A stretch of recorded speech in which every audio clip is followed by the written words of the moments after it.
kholas agar kholas jengek tenane ya irbate rote tenan kengko sing saka Sagarsa kesurupan sing kesurupan malah jadi roset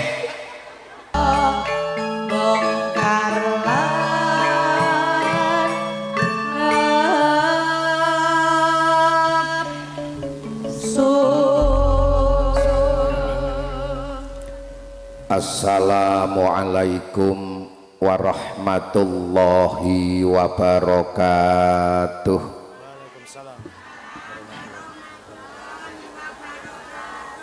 Bismillahirrahmanirrahim.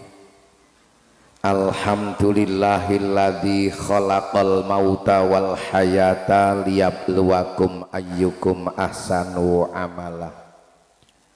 Asyhadu an la ilaha illallah wahdahu la syarikalah wa asyhadu anna Muhammadan abduhu wa rasuluh la nabiyya wa la rasula ba'dah. Allahumma salli wa sallim wa barik ala sayyidina wa maulana Muhammad ibni Abdillah wa ala alihi wa ashabihi wa mawalah amma ba'du. Sa'adatal muhtaramin para alim, para kiai ingkang sanget kula takzimi, kula cadhong barokah doanipun al akhos al mukarram Bapak Kiai Abdur Rasid lan sedaya para kiai ingkang rawuh sinaosa mboten sebat asma karimipun sedaya ingkang sanget kita mulyakaken.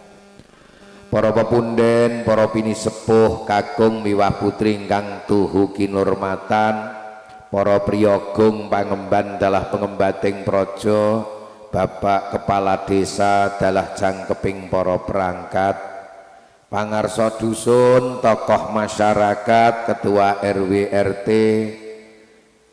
ketua remaja Karang Taruna, tokoh agama, imam masjid, takmir masjid, imam musola, takmir musola, guru-guru ngaji, sedaya ingkang sangat kinurmatan, jajaran pengurus ranting NU Muslimat Ansor Fatayat Ibnu IPPNU Banom dan lembaga NU, Sahibul Hajat Bapak Muhromin sak keluarga, miwah kadang-kadang panawung krida ingkang nderek mratitisaken lumaksananing pengajian dalam rangka haul almarhumah Ibu Rohayah lan ugi pengetan sekawan tahun almarhumah Rita Daniati.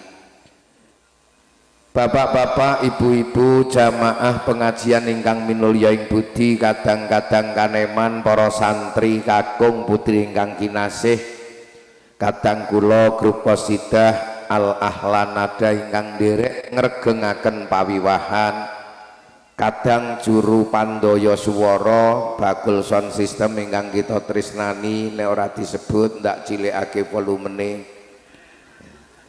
Sedaya ingkang nderek rawuh wonten ing majelis pengajian, muga-muga sareng-sareng kempal ngaji dados sababiah gesang pinaringan rahmatipun Gusti Allah.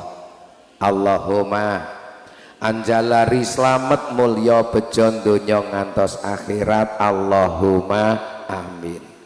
Monggo sareng-sareng panjenengan kula dherekaken ngambali nginggahaken syukur wonten ngarsa dalem Allah Subhanahu wa taala ingkang tasih kepareng babar kanugrahan paring rahmat nikmat dateng panjenengan lan kula wekdal menika pun takdiraken pun kersakaken dening Allah kempal wonten majelis ingkang sae, majelis pengajian.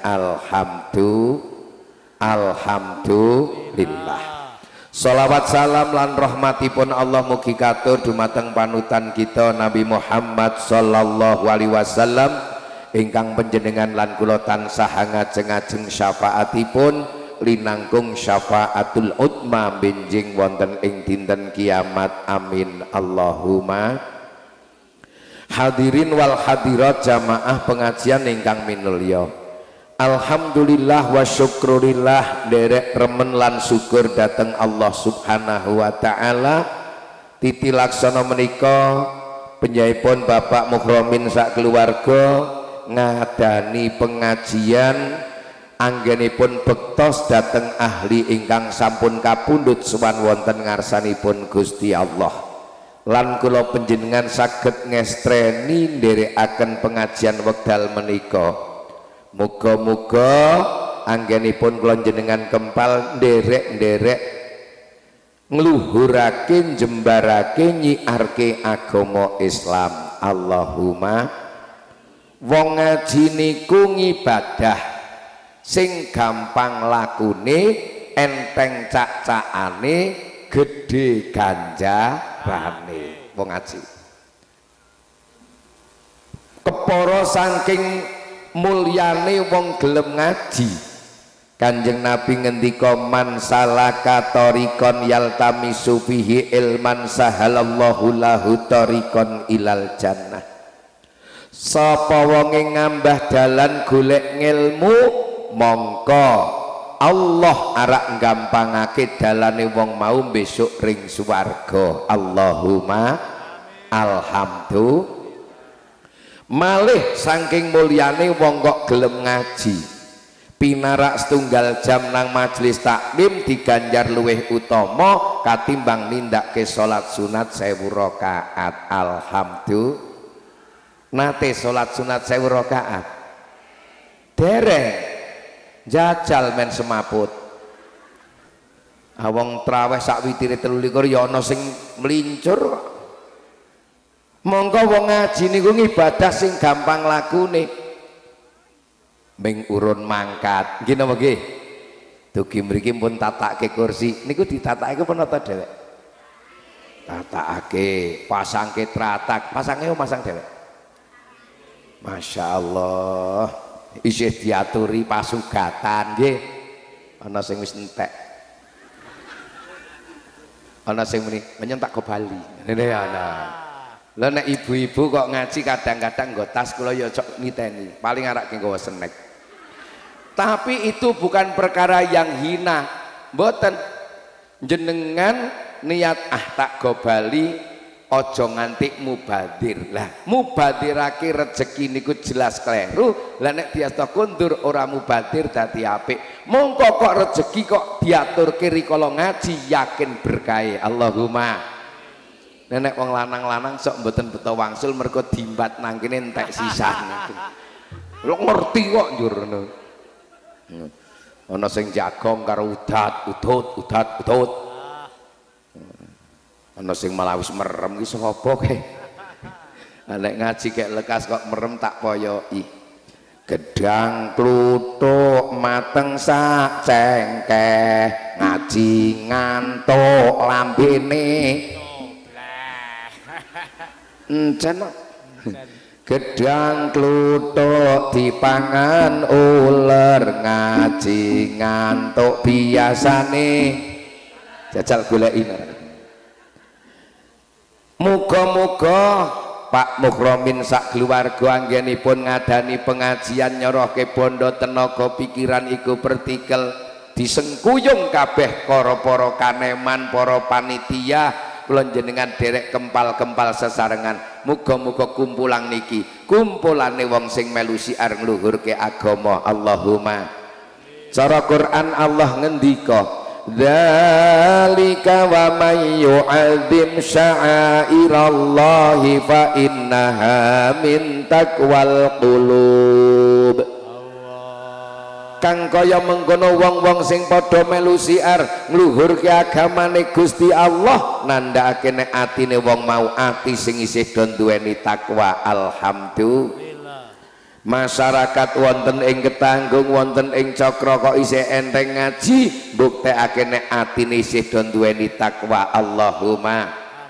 Monggo mulya utawa ora menungso nang ngersane Allah ora dipandang merga bondo dunyane, ora krana derajat pangkate, ora mergo ganteng ayune.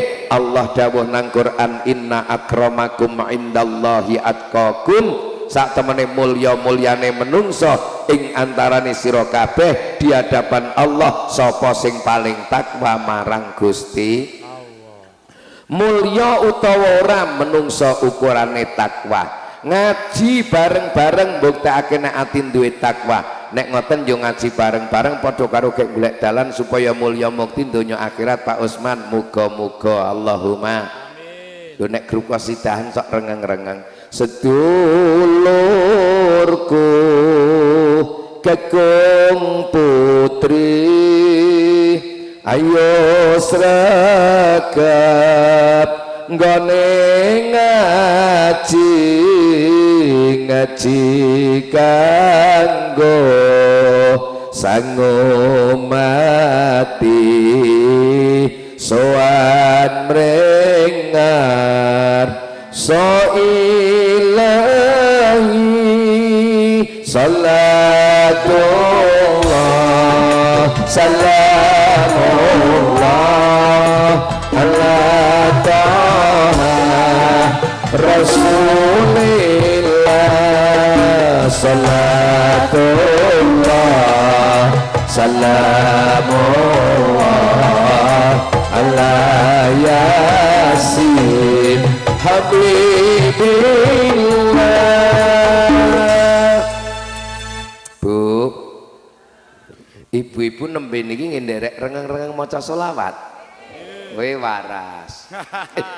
Kanjeng Nabi ngendika man sholla alayya sholatan sallallahu alaihi biha asron rawahu Muslim. Sapa wonge gelem maca selawat sepisan kanggo ingsun Kanjeng Nabi monggo Allah bakal ngijoli 10 rahmate. Alhamdulillah. Badi apa rugi? Encen wong waras kesok ngerti baden. Bu, syukur nek pas ngaji ngeten niki nek karo Mbah Yai dijak maca selawat jenengan leh maca karo lenggak-lenggok double ganjaran. Lho kok malah guyu. Lho kok ngira Pak Mas nggih dadi ngaji iki nek leh maca selawat lenggak-lenggok double ganjaran. Ako ati ngaji kok anteng jebul merem. Aben lenggak-lenggok ne lak melek. Wong jenengan kroyoyo rawuh mriki ngestreni hajatipun Pak Muhromin bareng-bareng niate golek ngelmu. Golek perkara niku murid kepanggih sene melek napa merem Pak? Melek. Dom gigal goleki merem mawon. Panggih mboten? Mboten. Pitik loro padha gedine, padha jagone, padha lemune didol nang pasar. Sing siji melek, sing siji merem mawon. Pajeng pundi? Melek.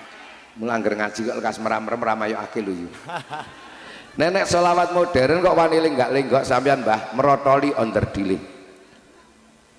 Umat Islam sedulurku kakung putri ayo padha tambah sregep nggone ngaji iku kena kanggo sango mati. Besok lamun sowan mrengarsa ilahi ya Rasulullah Allah salamun alaihi ya Rabbi asyani wa daraji arbata yaji rabbul alamin ya uhalal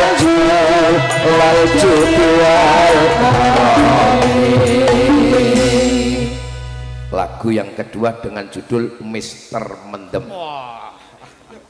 Loh, mendem niku asal jari tembangan wong lanang aja mendem be. Kok sampean do mendem kula ngapa Pak? Sing nomor loro genten wong wedok aja mendem lah.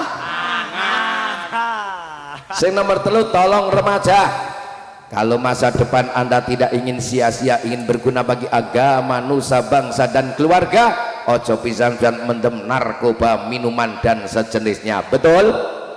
Sing nomor 4 pengen selamat mulya donya akhirat urip pisan ojo mendem bodoh. Sing paling apik Mbah mendem pengajian. Ndak putih Mbah ngaji. Hawingi pun ngaji, sakniki ngaji malih. Ngerti ra Mbah mugi kayak mendem. Mendem menapa? Ayo mendem pengajian insyaallah tambah ngilmune Allahumma. Tambah ganjarane Allahumma. Tambah sedulure Allahumma. tambah rezekine Allahumma.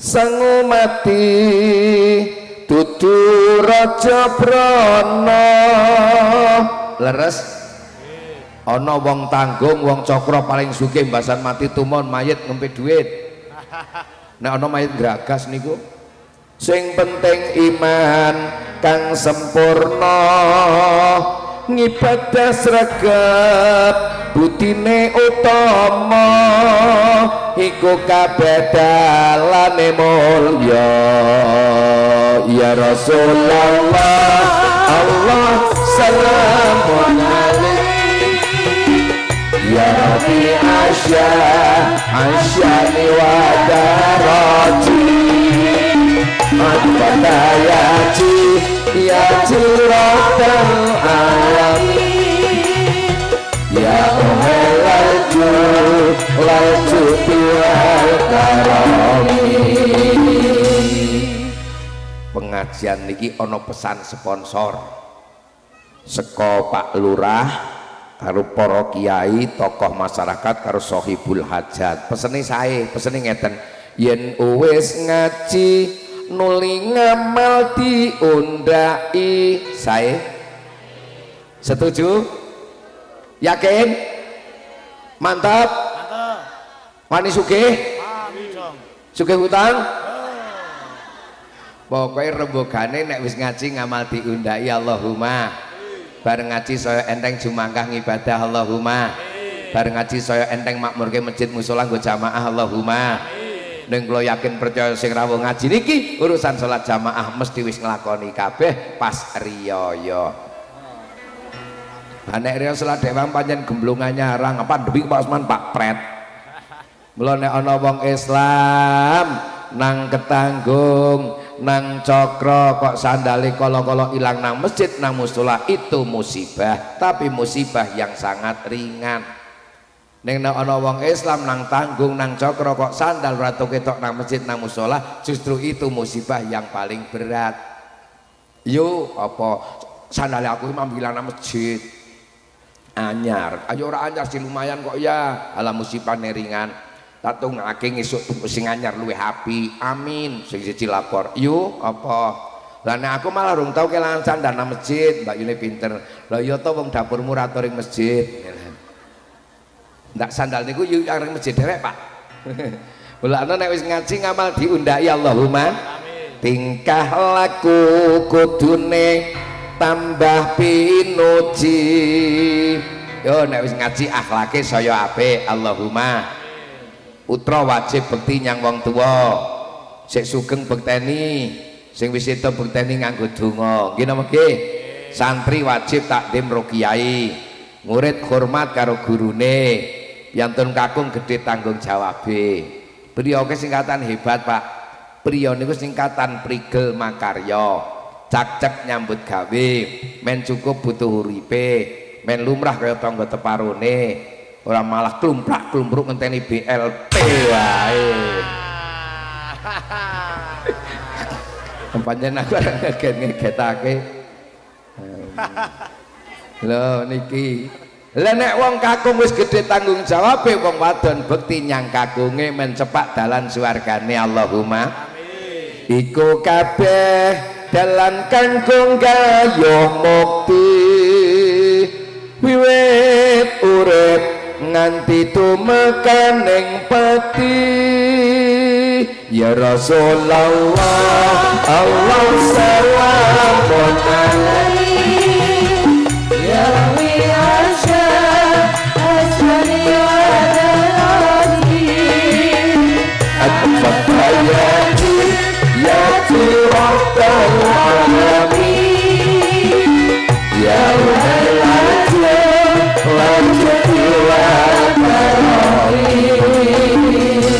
hadirin wal hadirat jamaah pengajian ingkang minulya. Lajeng pengajian niki dalam rangka haul. Haul niku bahasa Arab. Nek diartekke cara Jawa naun wong sedo. Nek cara Indonesia ulang tahun kematian. Nek kol suci meneh. Secang pucang pirian bakal tekan pesidi kol kul kuban tuwa. pengajian hall neketen iki mesti ngeling-eling wong sing wis sedo supaya napa menyadarkan kula jenengan sing isih urip do rasa rumangsa sak mangsa-mangsa mesti bakal mati nek wis krasa arek mati insyaallah ngibadahi tambah gumregah Allahumma. Kanjeng Nabi dawuh wonten hadis al kayisu mandana nafsahu wa amila lima ba'dal maut. Wong pinter niku ngendikan Kanjeng Nabi bukan profesor, doktor, insinyur, MBE, SPD, SOS, SIP, S cendol, ST. Wong pinter ngendikan Kanjeng Nabi al kayisu mandana nafsahu wa amila lima ba'dal maut. Wong sing pinter yaiku wong sing pinter ngendhaleni hawa nafsune isih urip nang alam donya ning wis sregep ngibadah golek sangune mati niku wong pinter sebab dheweke ngerti nek mati ki mesti tekone tur mbutuhake sangu.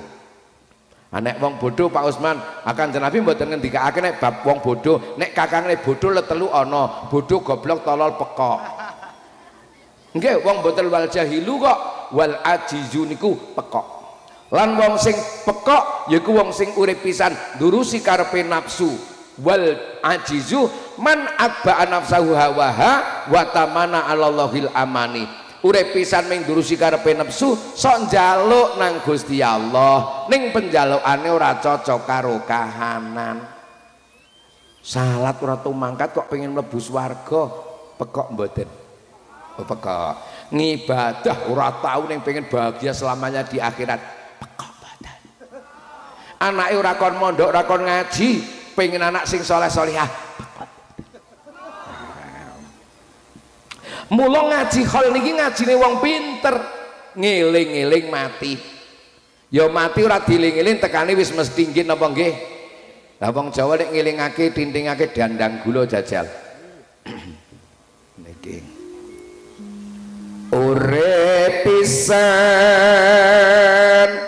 karo mapan Mbah amblek tak tinggal bali nek to hing donya tan lami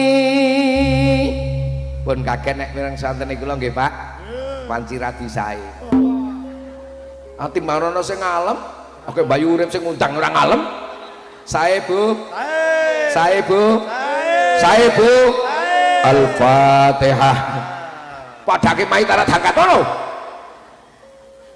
urip pisan nang donya ora suwi mboten dangu lho ana meram-meram rada pucete kemis ngarep ndak angah ing mengkone sira tinimbalan sowan marang pangerane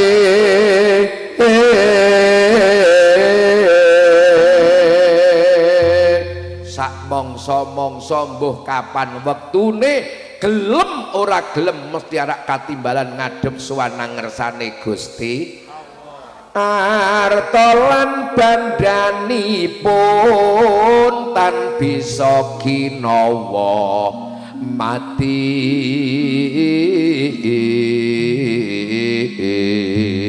duit karo bondo ling golek nganti ngoyo ngoyo apa ora ana sing tegel ninggal salat 5 ning cahe saiki ora teko ana sing tegel karo sanak tegel karo tangga tegel karo dulur tegel karo kanca ditumpuk nang ketanggung tinggal mati ora di syukur asing digawa napa kejawi amalira ingkang wis kelakon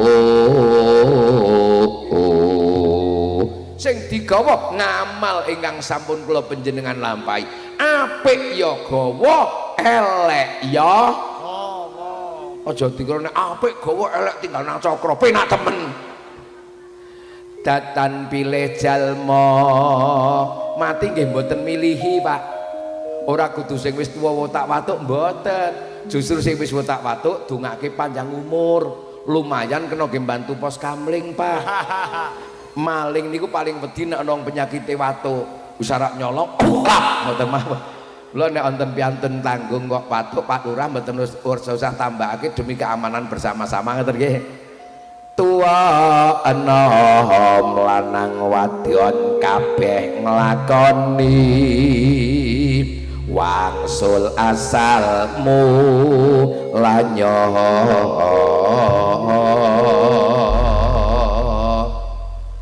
turi kok iso kono ditandur ning kebon agung turi ditandur ning kebon agung cleret tiba nyemplong mbok ira kembange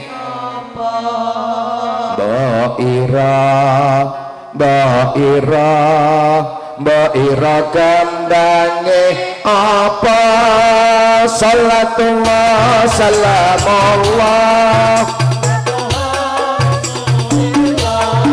salatullah salamullah ala toha rasulillah salatullah ala yasin habibillah salatullah salamullah ala yasin habibillah.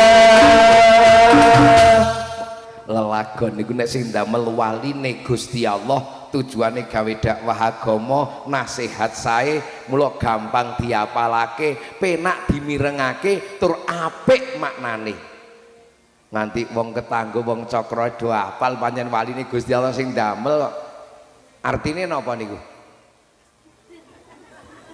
sampeyan ki iso nembange mboten mudeng karepe oh aminal goblokin wal peko ini ki dadi waline Gusti Allah gawe tembangane tujuane dakwah ilir-ilir nggih sluku-sluku bathok usluku bitoah bitoati ilallah tekan tanggung dadi sluku-sluku bathok ilahi lono niku janjane napa to pitutur luhur dadi waline Gusti Allah ki nek gawe tembangan gawe pitutur luhur gawe nasihat gawe syiar agama mula penak dimirengake gampang diapalake tur maknane apik siji karo wali murid Soimah niku lak wali murid ta Pak niku nek ndamel tembange ya asal muni wae oh tembang judule woyo yo woyo wong ketanggung yo woyo Mbah ngesuk nek ketemu Mbak Soimah salam saka Usman Ridho ping pindho takokake woyo kartine apa lak merongos tok turi putih sing ngaji sing ora ngaji sing ibadah sing ora tau ibadah kowe gek ngenteni wektu bakal ditutup mori rupane putih alias napa sedo Mbak Yutun nikek sedo ning nek sing sepuh-sepuh ajeng wasiat karo putune ora apa-apa Mbah mumpung isih ana wektu nduk le dieling-eling nggih Mbah nek bapak mbahmu kapundhut ngesuk tak pesen aja mali putih ya lah mari napa Mbah lorek men mayite dikira macan dekem viral mesti ya lho nek wong ketanggung wong cakra wis ditutup mari putih tegese wis seda goring ditandur nang kebon ditandur niku dipendem kebon agung ke kuburan jajal pendem nang kebone tanggane ora nesu tanggane sampean aja nang kono ngabon-aboni medeni putune aku mbiyen gek mental iki wong iki lek nggon kuburan cepet mula digambarake cleret tekan kuburan tiba begitu nyemplung langsung wis durugi barang tinggal mungkur kon ngarohake mbok ira kembange apa ayo dikira-kira iki mbiyen ahli taat, ahli ibadah, akhlake apik, rukun ratu congkrah, sedo husnul khotimah. Mbok ira kembange apa? Kembang nang alam barzah, kembang sing edipeni, sinawang nyenengake, harum semerbak mewangi. Saya dangu dipirsani mboten boseni ning malah tambah nyenengake. Mula saking senenge kawit dikubur seprene ora gelem bali.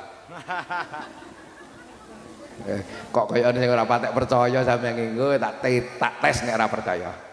Nah, wonten sing malih. Ora tau taat gawane maksiat, ora tau rukun gawane congkrah, lakune ya ora apik, hilang geblak suul khotimah, dikubur langsung dikarohake. Mbok ira kembange apa? Kembang bosok ambune badhek sinawang medeni, penasaran diblungkal, kating jedul klabang kures, ula gedhi muyak-uyak arak metu rana bolongane, akhire mubeng mawon teng mriku. Kawit dikubur tekan gek mubeng ora bali-baline mubeng. Bu, kubul hanya dua alternatif. Ngendikanipun Kanjeng Nabi, al-qabru imma raudhatan min riyadil jinan wa imma hufratan min khufarin niron. Kubur kene ora taman surga, pasti jurang neraka. Wong sedo nang alam barzakh nek ora bungah mesti su, nek ora mulya mesti reka, nek ora gek mesem nyawang swarga mesti gek muah jerit-jerit kecepit jurang neraka. Gumantung ngamal sing digawa. Muga-muga sak mangsa-mangsa kula panjenengan nusul almarhumah Ibu Ruhayah, almarhumah Rita Daniati, muga-muga nek sak mangsa-mangsa kapundhut do paringana husnul khotimah. Allahumma. Sing nomor loro duwe sangune, Allahumma. Nomor telu duwe tabungane, Allahumma. Men paringi husnul khotimah ba'da salat ndonga ra ketung pisan. Ya Allah biha,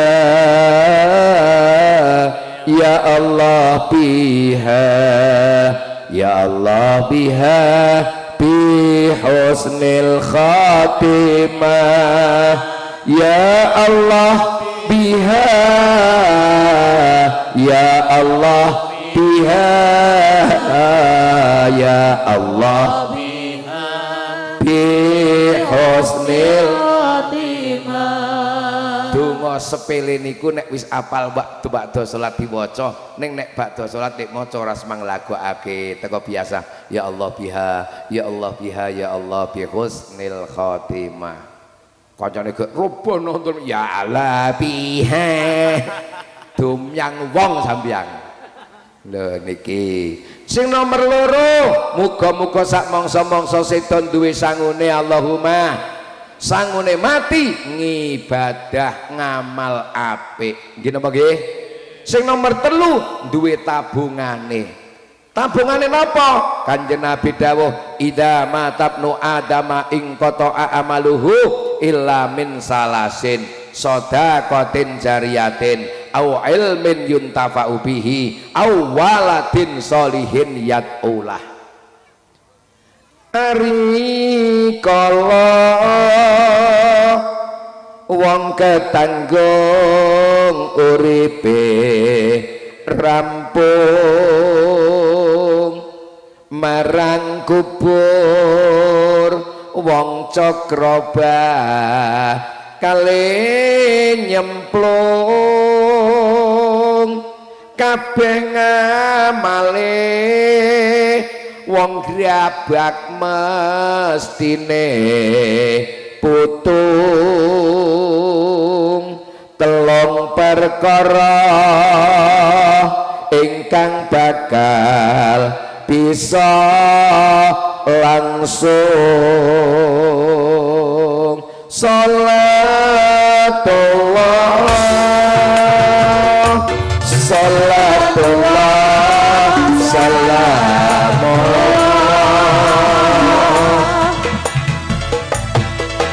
ala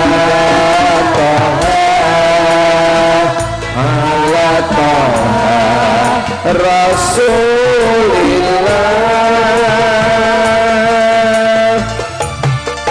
Salatullah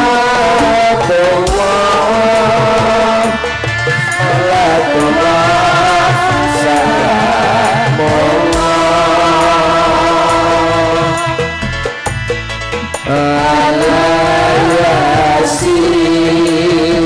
ala yasin habibillah.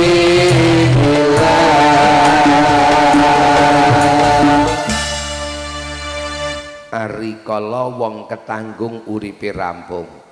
Uripe rampung niku wau nika marang kubur bakale nyemplung, kabeh ngamale putung, wis ora iso nindakake apa-apa, babar blas wis mati kok. ilamin salasin kejaba nek wis mati ning di tabungan 3 perkara najan to wis sedo ning syarak dikirimi tabungane ganjaran. Allahumma kang sepisane sedekah ngamal jariyah bangun masjid pondok pesantren lan madrasah nggo tinggalan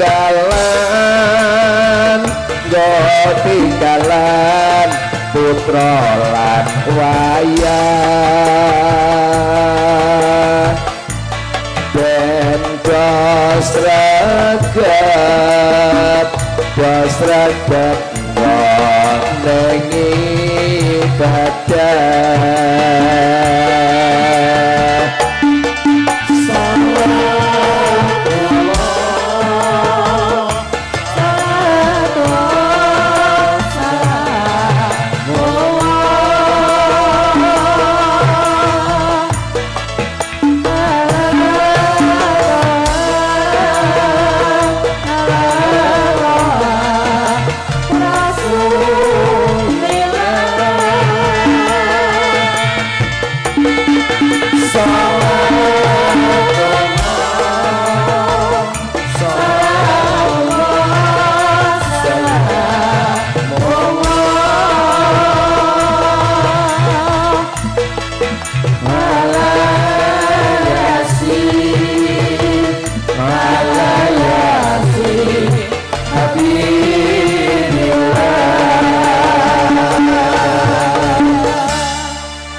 tabungan sing pertama sedekatin jariyatin keterangane nggose kang kaping pindho wujud ngelmu kang manfaat tumrap pribadi tumrap umat lan masyarakat nindakake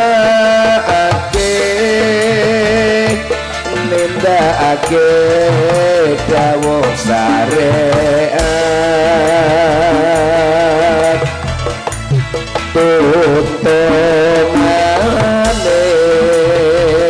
tuntunane Nabi Muhammad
siji sedekatin jariyatin loro ilmin yuntafa'u bihi kang kaping 3 wong ketanggung kagungan putra ingkang taat marang syariat agama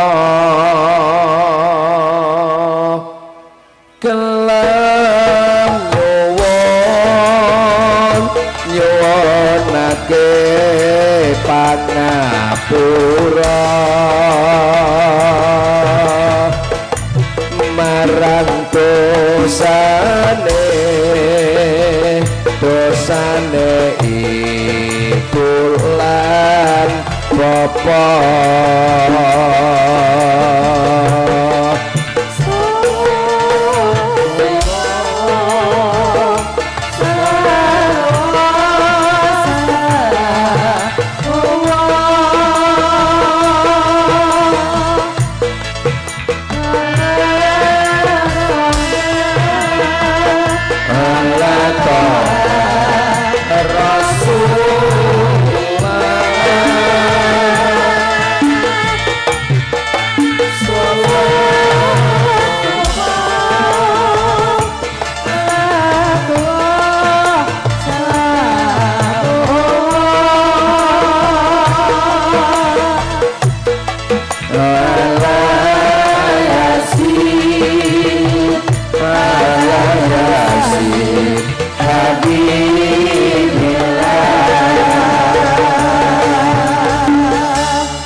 murid saka siji.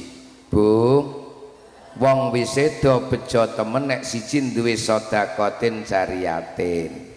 Masjid pas bangun melu urun, langgar dipugar melu bayar, TPK didirikan urunan, sak mampu penjenengan. Amal untuk tempat ibadah ning ora kudu bondo, kadang tenaga ya kena wae nek bondo ora duwe nggih napa nggih? Duite ana, materiale ana, ora ana sing nyambut gawe ndak dadi ya merongo sak lawase iku to.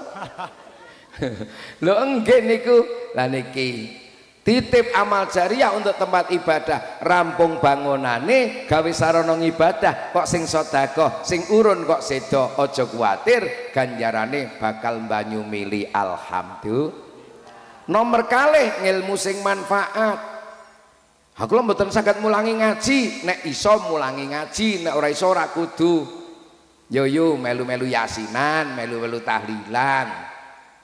Niku termasuk ajak kebagusan, muga-muga dadi ngilmu sing manfaat. Sing nomor 3 lah niki waladin sholihin yatulah. Anak soleh, anak sing solihah sing do ndongaake nyang wong tuane. Soleh solihah pinter nek ora ndongaake rugi lek ngragati. Nggih napa nggih? Wong sing diarep-arep dongane anak sing soleh solihah. Mula nek pengen anak sing soleh solihah, Kanjeng Nabi dawuh mana hala walidun waladahu afdalu min adabin hasanin.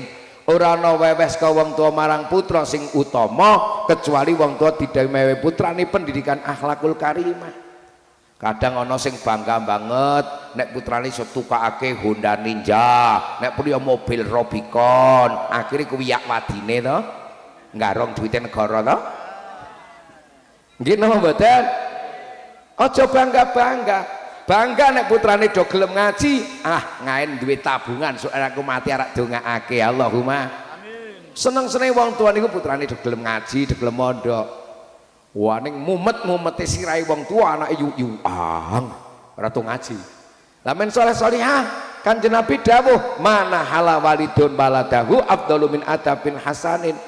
Ora ana wewes ka wong tua marang putra sing utama kecuali wong tua didhawuhi itu putrane pendidikan akhlakul karimah. Tujuannya apa? Ya men putra putrine najan to kaya apa kahanane tetep do ngerti sopan, santun, suba, sita, unggah, lembah, andhap, tata, krama, leya.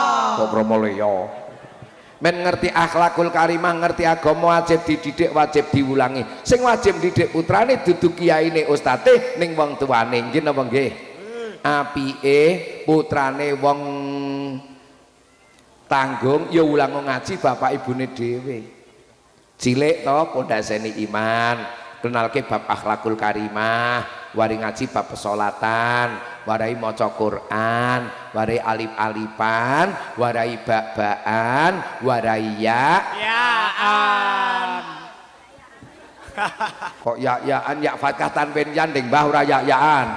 Hanek wong tuane mboten saged mucal kiambek. Indahnya Islam ada rukhsah. Yo setelah kiron kiai nang pondok, guru ngaji nang madrasah, ustad nang TPQ. Ya wong tuane siji memberi motivasi, loro ngawat-awati, telu ngragati. Memberi motivasi pripun? Nek wis masalah ngaji nduk ku jam 9 lek mangkat ngundak telat. Nek bodho ndak getun kaya tembe mburine ndak getun ora mangkat. Niku pancen bagane wong tuwa. Mboten bagane lurah. Lurah ki cetha ndek tugas dhewe ngelingake masyarakat. Nek wis do nampa SPPT enggal lunasana pajege. Bayar terakhir nek tahun 2023 niki lekas diniki nek mboten kleru bulan Juni nggih Pak Lurah. Tak ewangi misake lurah. Sing nomor loro ngawat-awati, putra pamit ngaji, ngaji tenan wong dolan turut prapatan, ngerti ngaji apa ora, pasrahke sing mulang kala-kala ditileki. Sing nomor telu ngragati. Halah aja meneh kok sampean kepen anak sing soleh solihah. Wah, ranting NU Cokro mengadakan zaroh wali jenengan derek gebelet pipis pisan nang sing zaroh ke cok bayar piro? Pinten? Pisan. Hane anyang-anyang merentek oke. sarser jajal dipikir titip toyo seni Jibril Babil update pinaluan wah ngene iki lekas ganti lagu lekas atraksi pencak silat guling nang risalah aku lho nek kon guling wegah lara orang tuane mati muka tunggul nonton TV salatullah salamullah salamullah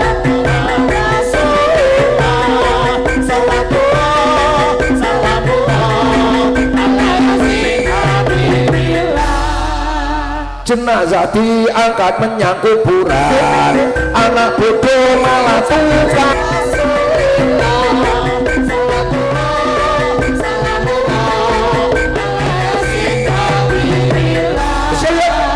berbayar hormat kepada penonton selamat datang kami ucapkan kepada para tamu sekalian dengan penuh penghormatan semoga anda bahagia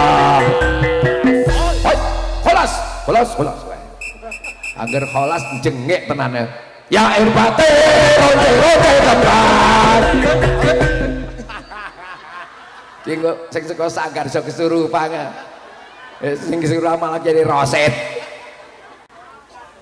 duwe putra ngerti ngaji wong tuane katut aji Allahumma wong tuane seton donga njaluk ke ngapura Allahumma jenazah diangkat nang kuburan do yasinan tahlilan do maca Quran Allahumma insyaallah wong tuane bungah nang alam barzah mergo oleh rahmate Gusti wah anak bodoh wong tua rugi pemeneh ora ngerti ngaji wong tuane mati malah ketunggul nonton jenazah diangkat nyang kuburan anak goblok malah tukaran rebutan bondo warisan kakangnya dijotos jotosan nganti tekan kapokmu kapan saiki kok kapan lho anak soleh solihah nek cara nang lakoning wayang ndak dukani karo Kang Muromi ya nek cara nang lakoning wayang kok nang lakon wis kobro wis to saiki dong wayangane sing tuwa saiki ngilmu tuwa kaya nang lakon Pandu Swarga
ingkang puspita arum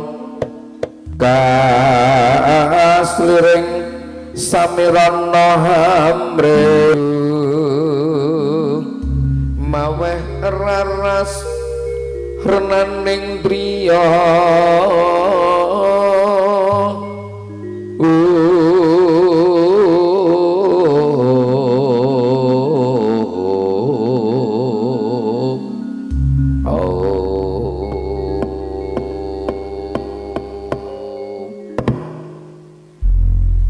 utraning sun nggir bocah gagah Wijasena sena wah Kunti tali brata ibuku apa nyaket marang Kanjeng Ibu adoh sunawi caket senra tekak-tekaki sumutresnaning wong tuwa marang putra najan to anakmu Wijasena duati bungah awit wong tuwa sing kaya ngono tresnane marang anak-anake Basuki nggonmu ngadhep ngono ngersane Kanjeng Ibu Sena entuk pantungane Kunti bukulan swiji apa anakmu ngatri sembah bekti marang sliramu Kunti ibuku iya ndak tampa kan bal puja pangestune Kanjeng Ibu wae tampanana lamun bisa tak gegem nang asta tak pundi nang mustaka tumapak jaja dadi jimat mengkono aku ngger Wijasena sawise prayoga ngadhep mumrati kejoting ati kaget penggalihmu putra pirang-pirang tak timbali tanpa kinanten kakang kelawan adi mula aku takon kenangane apa sing mbok timbali mung anakmu sing murang tata Sena apa sak sedane wong tuamu sinuwun Prabu Pandhu Dewanata ibu Randhawati bungah mung tansah membeng sungkawa wong mati ora semanggetuni tangis sara-sara kaping 7 raga bakal bali sing wis mati mbok ya wis Sena apa ibu susah ora merga ngetili wong wis mati matrip titah ngarca padha kodrat ning Gusti sing kabeh menungsa bakal nampa kalebu dulur-dulur nang ketanggung nang Cakra iya ning titenane wong ketanggung wong Cakra sing cepak patine iki ana 3 perkara apa siji lalen anggar wong tanggung wong Cakra di penyakit lali karo bojo lali ora nafkahi anak decer-decer ana rene ya lali ora diopeni utang mbakyune mae ngarepe ya lali ora nyarutang tandane wong ketanggung wong Cakra wisara Allahumma amin ya mati ora gelem amin ya mati sing nomor 2 ngantukan lho kok ngono mayit ki lak rata-rata merem ora ana mayit mecicil mula nggo merem-merem kok nang Israil ya dicabut sing nomor 3 nek lingguh lendean lho kok ngono wong nganggo wis lingguh lendean tandaraga wis abot nyangga nyawa timbang abot suwanake marang Gusti Kang Maha Kuwasa sing dawuh ngono ulama saka ngendi asmane sapa kitabe apa dudu ulama ngger sing ngomong ming Usman Ridho tak kira ulama dudu ning ora kuwi ya ngger ibu susah awit ibu nampa wis ing Gusti lumantar pasumpenan lamun wong tuamu sinuwun Prabu Pandhu Dewanata seda nanging ora entuk jatah ing swarga Sena Wijasena satriya gagah piteksa kudek wak simbar jaja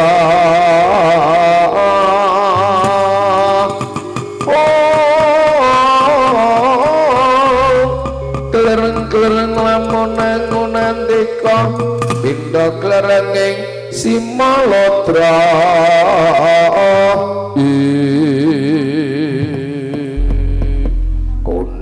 tali brata ibuku iya Sena anakmu bocah murang tata ananging krungu kabar bapakku seda ora entuk swarga branta atiku iya kula prasetya ora bakal bali nang ketanggung lamun urung iso nglunggahke swarga bapakku Pandhu Dewanata jagat bungah rasane atine wong tuwa ora rugi angonku mondhok-mondhokake najan to amben kataman tak dolke wedhus siji ning kena tak ugemi kang dadi kandhamu Sena Wijasena Satria Pandhawa guneman pisan tak ugemi ora kasempatan tak gawane mati bagus wong tuwa bakal melu ndedonga ngger saka ketanggung kasempatan sangga sedya kang utama nggonmu bakal golek swarga wong tuwa prayoga ngaten budal diri ingkang prayoga ngati-ati tan ya teka mangkono sampun paripurna dipun Dewi Kunti Talibrata tumanduk ingkang putra Raden Wijasena gregah yayah sinipi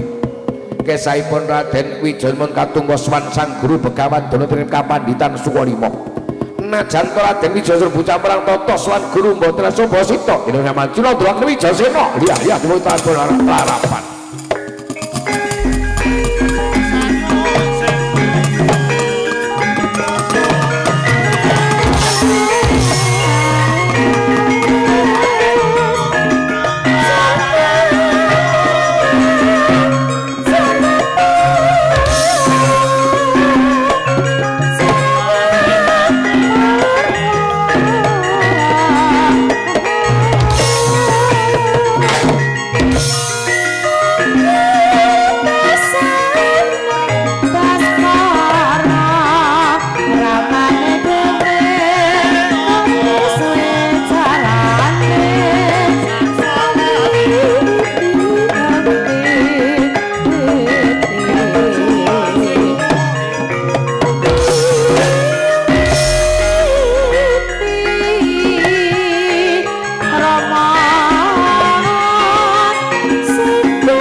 Pandita kang ledamun mudhar pangandika ngudhar ngelmu kang sanyata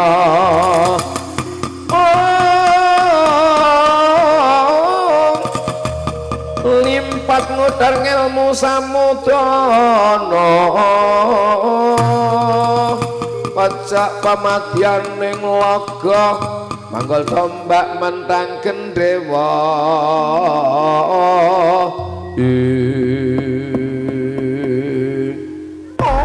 alah lole kana blekudus manyar-manyar seliku dilakukan besul gembol plet gantel buntute handel ora sisip nggonku telu praptane Wijasena ngger padha pasuki anakku ngger Wijasena iya bener apa kang dadi dawuhmu Durna bapakku Wijasena sing teka entuk pandung alun Swijaya apa anakmu ate sembah bekti marang sliramu Durna bapakku.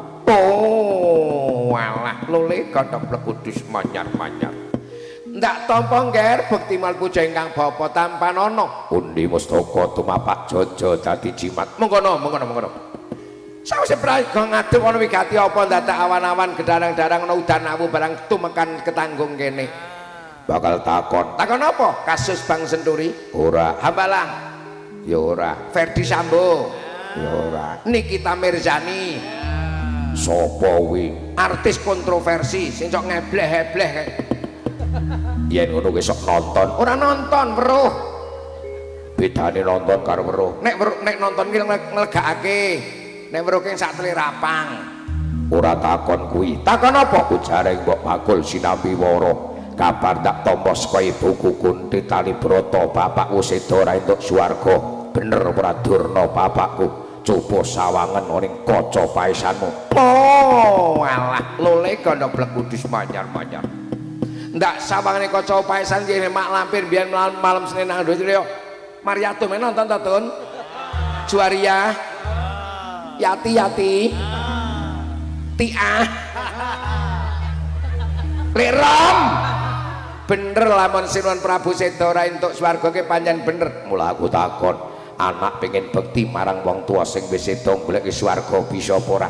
Anak pengen bekti marang wong tua sing wis seda golek swarga bisa apa ora ngono? Iya. Aku NU apa ora?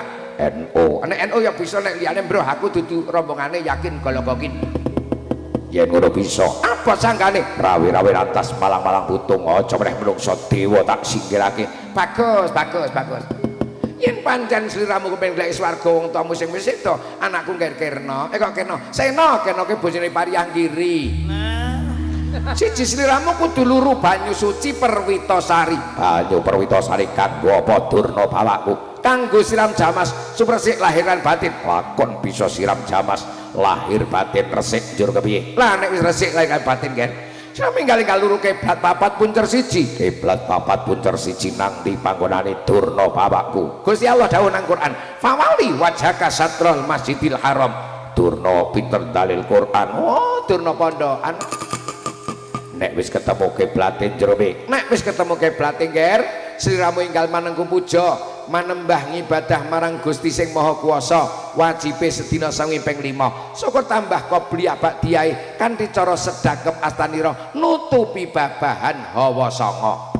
Wijasena kudu manembah marang Gusti kang Maha Kuwasa, wajibe sedina sangi ping 5. Ping 5. Syukur ndak tambah sunat-sunate, aja ninggal wiridane ndak dikira nyukcul. Nyukcul ki apa? Nyukcul ki bahasa Inggris nek cara Jawa munyuk ucul. Lho kok ngono? Imam Abdurrahman As-Saqafi dawuh, "Malam yakun fi wirdun fa huwa kirdun." Apa artine? Matur Pak Kyai Rasyid malam wis kondur. Kae ustaz sing siji. Mula dijawab, "Sapa wong rasa wiridan mongko dheweke kethek." Lho kok ngono? Aku urung tau weruh kethek wiridan. Padha. Berarti nek ora wiridan kethek. Anggonku manambahkan di cara sedakep tanganku nutupi babahan hawa tak takokake babahan hawa sanga ke pratilane apa iki bolongan hawa cacahe 9 dumulung raganing janma menungso nek ora ditutup nang ibadah gedheran untuk minta anggara murka menungso maksiat ming gara-gara bolongan hawa cacahe 9 cara wong ketanggung wong cakra kok buntet-buntet mesti ora ana wong maksiat iya ning ora ana wong meneh nang apa buntet lanjut bolongan wae cacahe 9 ke pratilane apa? Pratilane tutuk siji. Iya. Irung loro bolongane ditung. 3, mripat loro, 5, telingan loro, 7. Sing loro goleki dhewe. Kapan? Pas adus. Ambok golekake prek. Kek ngaji kok prek. Lagune dono kaya ngono ngeyel. Anggonku manembah ibadah gawe apa? Njaluk swarga. Bocah perang toto nek ndonga apa dijabahi. Aja kuwatir ngger, Gusti Allah ki datean welas asih tanpa pilih kasih. Ora percaya takon Mbak Yusulasih, sapa bojone Pardi. Monggo wis ngendika nang Quran, "Ud'uni astajib lakum." Do nyuwun sira mensun Allah ingsun mesti bakal ngejabahi. Padang atiku takon sak perkara nang di panggonane banyu Perwitasari. Tolong ing samudra adoh doyak cepak pepet budal wong tuwa melu dedonga ngger saka ketanggung. Kasembatan Joko Sedya kang utama ning sadurunge budal penek nglak wedange dombe dhisik. Iya tak ombene.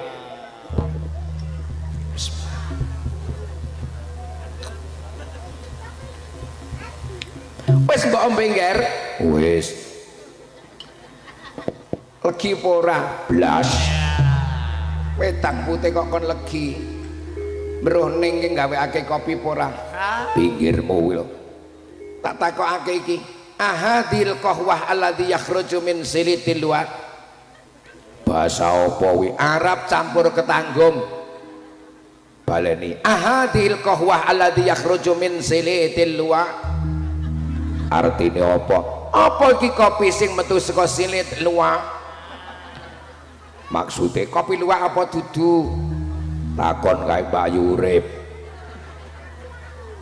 Wis teko tak icipane wae.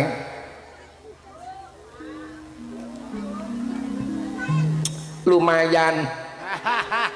Timbang mburi ora oleh. Ning yakin nek mambung yakin pahit tenan kae mambung. Serante gula wong adir wong Jumo. Balane mburi lak rante gula. Dumah penampilan wis manis yo ora tenggo gula. Ngono. Hidup bagaikan secangkir kopi. Maksudnya priye? Pahit dan manis pasti akan terjadi. Mari kita nikmati dan kita syukuri. Durno kok pinter ya. Durno saiki wis pinter. Awang kawit amor sinden-sinden aja pinter. Pamit budal bae prayoga ngate muga-muga kesempatan anakku karo Wicasena.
Sosoro meruta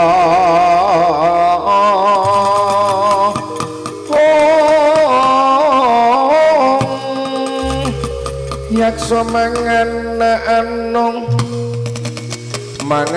anong siong nyoma wangis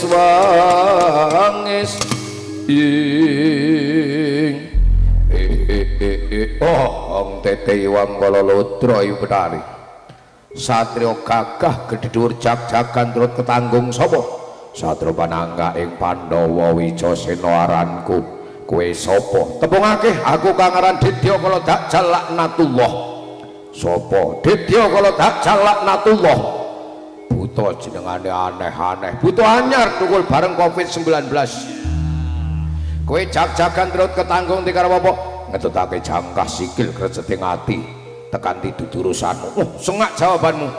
Nek karo Pak Abdul Rasid pernah apa? Balane. Karo Mbah Lurah ya balane. Saibul Hajat Pak Muhramin ya sedulure. Mung suwe aku kowe ya nderekke para kiai, nderekke tokoh masyarakat, nderekke Pak Kepala Desa. Ngajak umat padha taat ngibadah men selamat donya akhirat. Ngibadah men dadi dalane padang kubure.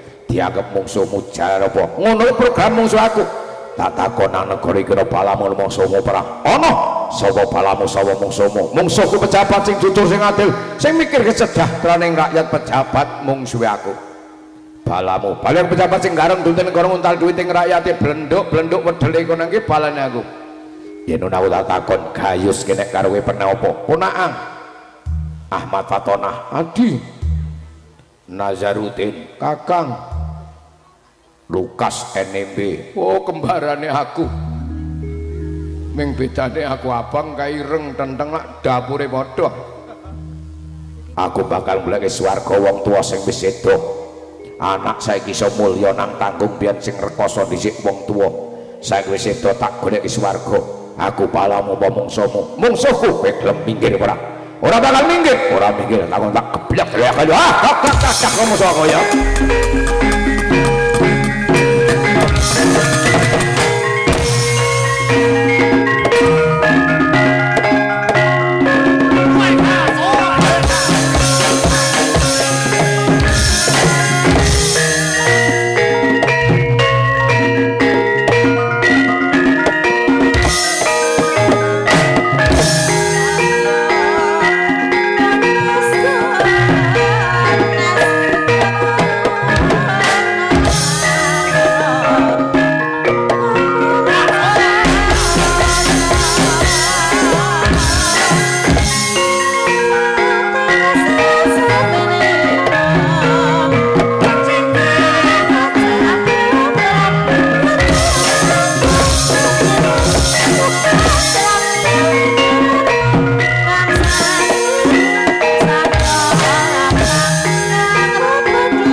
saya keluar sambyar kang lintang kumedhap desanya madya ratri lumrang gandaning puspita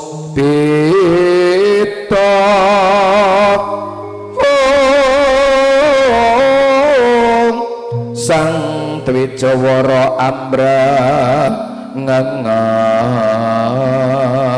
lir swaraning madu branta lir swaraning madu branta manyungsum sarine kembang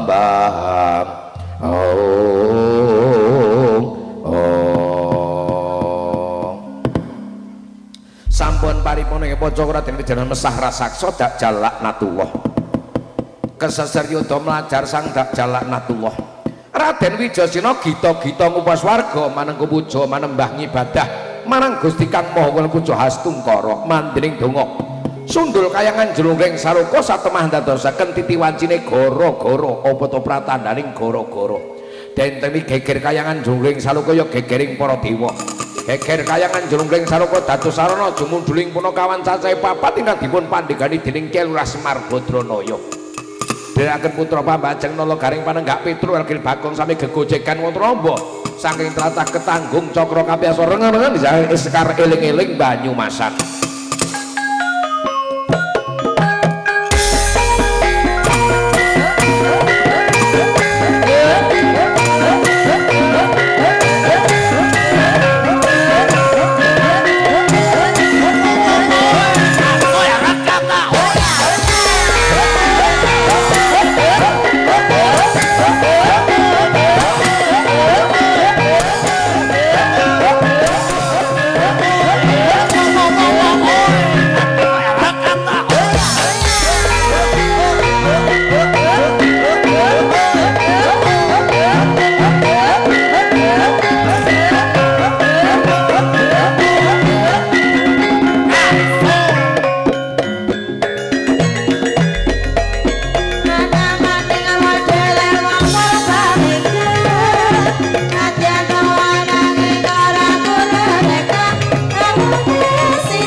Petruk opo Kang Gareng Gong bukan kowe awak dhewek dindhawuhi ndereke hajate Pak Muhromin sak keluarga pengajian kintun doa dateng ahline ingkang sampun sumare kali ngaji sinambang disinambung nganggo wayang tujuane apa ya dakwah agama karo nguri-uri budaya ora ana eleke awit wayange pancen tinggalane waline Gusti Allah arane ringgit pancen Sunan Giri sing nganggit Girinata ya Sunan Giri sing nata sing nglakokake Kanjeng Sunan Kalijaga gawe dakwah agama jaman rikala semana jas merah jangan sekali-kali melupakan sejarah jas hijau wah NU jangan sekali-kali hilangkan jasa alim ulama jas kuning bro rata weruh mudyar ki aku wayang ki rata tembung apik Kang Gareng tembung apa wayang itu tembung wajib sembahyang mula nek disingkat dadi wayang mula dalang sinden yoga masyarakat nek seneng wayang aja lali salat wong seneng wayang ora salat ki wong lunga ning ora ngerti dalane ora tekan tujuane pemulya nang swarga mrungus nang neraka kanggo sing nonton sapa ngerti tontonan iso dadekke tuntunan saiki wong Jawa wis keran jawani bangga nek putrane iso pinter bahasa Inggris ning ora ngerti basa takoni mbahne makne nang dile mbruh kaplakane merah trindi kae muni ngono kadang saiki nang desa ora patek temata le nyebut-nyebutake nyebutke kanggo wong tuwake sing patrap contone bapak karo ibu anak ora luwes bapak karo mak anek ora pantes bapak karo mbok ora luwes bapak karo biyung nang desa saiki gaya-gaya papi mami papi mami kemana mami sedang daud mami kok daud tunggak ating peledak mami belgedes mami papi kemana papi ngarit papi kok ngarit ning wayang maknane wajib sembahyang sadurunge nonton isaan bar nonton subuhan nonton wayang ora salat lunga ora ngerti dalane ora tekan tujuane mulya nang swarga brungus nang neraka anek kuwi wayangke apa Gong wayangke poe luwih apik timbang sing gek mrisani nang Ketanggung aku ngono aku wayang lanang wedok tak campur dadi siji nang kotak wis pirang-pirang taun nyatane seprene urung ana sing meteng wayang kon meteng diani aku anek sing dicampur dadi siji nang kamar lanang wedok menungso dadi apa Gong LKMD apa lamar kali meteng dhisik nene wayang ya apik kuwi tinggalane waline Gusti Allah ayo dhewe melu nguri-uri sinambi gawe dakwah ayo wong pancen kuwi tinggalane waline Gusti Allah ya kae kiyaine rawuh sapa ketua Dewan Sira BKB Temanggung Ki Usman Ridho kae Semar Badranaya oh ya weh lae gegek sak drita hemel nala Gareng napa mo Petruk napa Pak Bagong ya Om ke paman gelik iki ke bapak ngono lho wer ya Pak kowe nang kene padha bungah-bungah padha seneng-seneng Ndara Wijasen lagi susah awit dadi presa sinuwun Prabu Pandu Dewanata seda entuk jatahe swarga ning Gareng Ndara Wijasen kon mondhok kon ngasih ditirakati pancen gedhi labe wong tuwa marang anak wajib bekti marang wong tuwa dina iki Ndara Wijasen goleki swarga wong tuane mula Gong ya Pak anakmu kon mondhok so nek mati men gelem tahlilan yasinan maca Quran gawe ngamal apik njurungke tekan swarga lho awang anakku wis mondok setengah sasi truk biayane jantek akeh malah isih gemblung mondok nang ndi rumah sakit sing dikersake bapake pondok pesantren lho wer acarane sak mondok-mondoke pondok pesantren kok rumah sakit ya Pak tak pondokne dongae dadi anak putu sing saleh salikah iya Petruk apa Pak awak dhewe arane punakawan kudu tumbung pono maknane ngerti kawan kanca sing kudu pangerten jam pira Truk 4:30 Pak lho kaya wis sore iki urung do nindakake salat asar Truk urung bapak wis Pak wis wingi sesake padha durung ya aja nganti kesoren iya Pak iya diaturi preso Truk napa Pak nek pengajian ki ora marem ngesuk nyetel YouTube oh ya pengumuman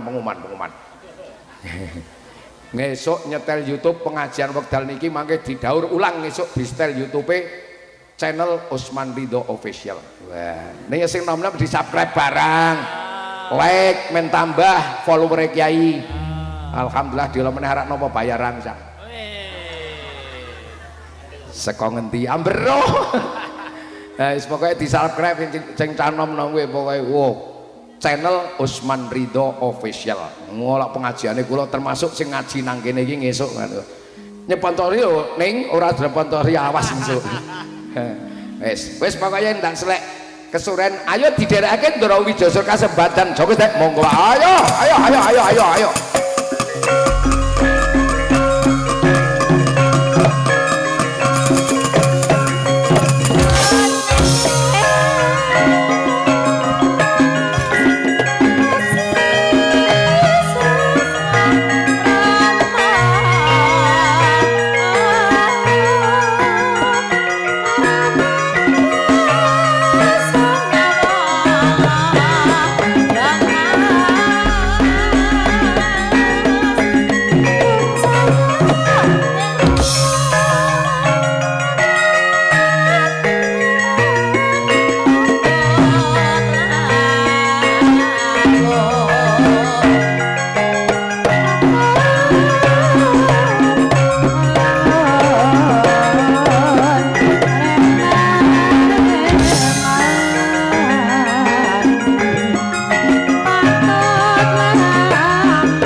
Kocang meja sena lian-lian rasa wana wasa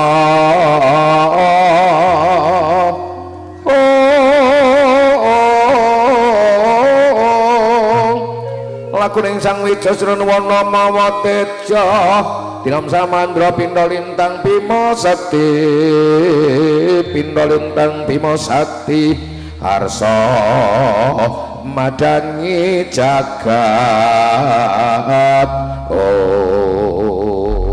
laju tindak Raden Wijaya pas warga mlebet wonten ing Wanawasa ya alas gong niwani wasile bangsane satu galak jim setan priprayangan senajan to kathah godha gedhe tekadipun Raden Wijaya munggah hardi medun jurang ngantos dumugi kisi ing Jaladri. Raden Wijaya mandeng pucuk Ndrana nyawang tengah segara ana teja sak dolanan ya tejane banyu Perwitasari njegur Jaladri sang Wijaya dari sama ngantos dumugi kising Jaladri njegur sak nalika dereng ngantos sampe jumangkah sampun kali bengsang nagara Rajane Perwitasari alas nyerimpung lakune Wijayasena kadupak mustane bangil ngetek len pising Wijayasena lambah lo diranyo ari kala semanten Raden Wijayasena lembutan kagungan sifat piyandel wujudipun kuku Pancanaka kuku tembung kukuh panca wenani manapa terus wektu Wijayasena nang ketanggung nang cakra nang grabang nek mlebu swarga limang wektu salate kudu kukuh Allahumma Allahumma ini jenenge wayang maiyah wayang kebersamaan wayang pirukunang mata mantra sang Wijayasena komat kami tenan mata mantra yang sampai paripurna sebulke kuku pancana tamake jajane nagara Muncak Dawiyah Wasati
wayangan niku Pak nek pun tancep kayon berarti pun rampung nggih cekap semanten. Intine siji, wong nek pengen mulya aja wedi rek. Pengen mulya nang alam donya sregep ikhtiar nyambut gawe. Damel ngono karo kiye kok ora basa. Nyambut gawe padha wae. Pengen mulya nang alam dadi wong sing taat sregep ngibadah Allahumma. Yang kedua, anak diulangi sing becik kon mondok kon ngaji tembe dadi anak sing saleh salihah, yakin bakal junjung derajate wong tua mulya donya akhirate. Allahumma.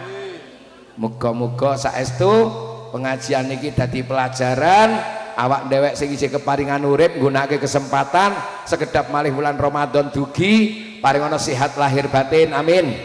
Enteng lakoni ibadah dadi wong sing taat sing mutaqin selamat bejon donya akhirat. Allahumma.